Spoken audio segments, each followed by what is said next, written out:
Hey everybody, this is Blackman Fight Academy. Welcome. And before we get this conversation going, because we wanted to talk about something that we thought was interesting.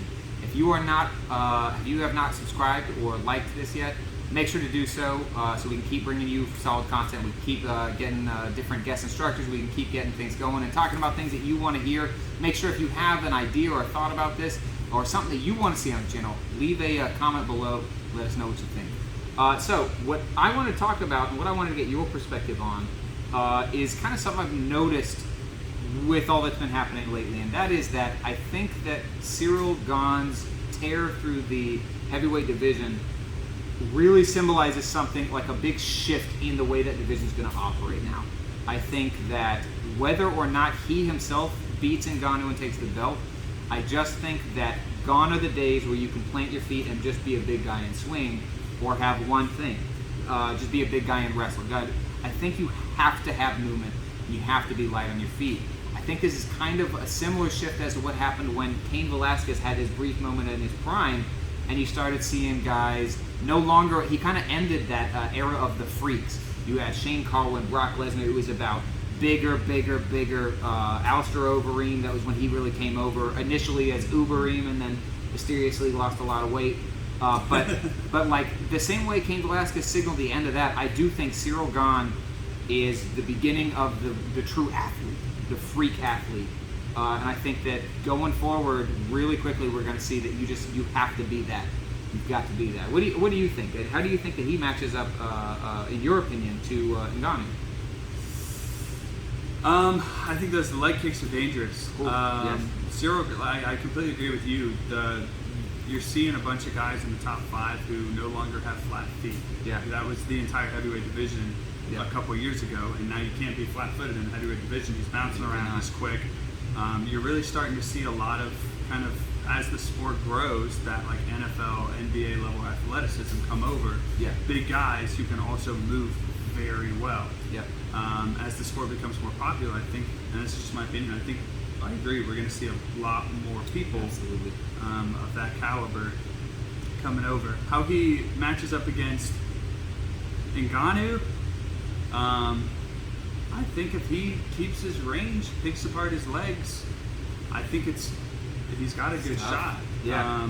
I don't think he'll be able to bully Ngannou like he will Lewis, because if you clinch against Ngannou, he's a very strong guy. He's not going to be able to push him up against the cage like he did with Lewis, is at least I think. Yeah, no, I get it. But I think if he plays smart and he just keeps kicking the legs out over and over again, kind of weakens Ngannou. Ngannou has to get sloppy. He could pick him out. Now, Ngannou's got very good boxing, so that's not to say Ngannou doesn't outbox him as well if he tries to get on the inside. So I'm curious. I think that's a good fight. I think he is dangerous, and I would love to see him against Jones, though. I would too. Because he very much They even have similar paths to victory. Yeah. If you notice, they're both kings of dominating the range and not letting anybody else in. Right? Yeah, I think that's a great point. It's a fun matchup against Stipe too, because Stipe will just bully people, push him up. I want Stipe to get back there now. I hope he doesn't wait. I really hope he gets thrown big paychecks and he just gets in and stays busy, because we've seen what he can do, and with the evolving landscape in heavyweight, I want Stipe back in the mix. I think he makes the whole division interesting, especially with Jones also being injected, him back in. I want to see more of that. Ngannou, Jones, Stipe, that's every single one of those fights was really interesting. Yeah, I completely agree with that. But I do agree. I don't think going forward you're going to see people at that, just kind of flat-footed. I think as the pay for heavyweights also increases, as you've got these potential stars in the making, I think we're going to see people who would have gone into other sports, like real athletic freaks that would have gone into other sports, instead take an MMA path. We saw this in women's MMA. Those were very shallow divisions. They're still, not quite as deep, but like they were very shallow divisions before.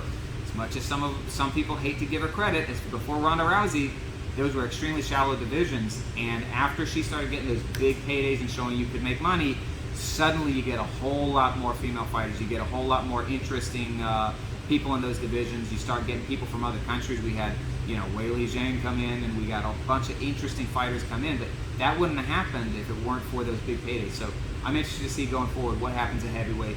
And hopefully you guys stay tuned, or we can talk about after this all plays out, what maybe the landscape looks like in a couple months or maybe a year down the road, where things have settled, the dust has settled. So, yeah, appreciate it. Thank you guys for being in here, and let us know what you think in the comments.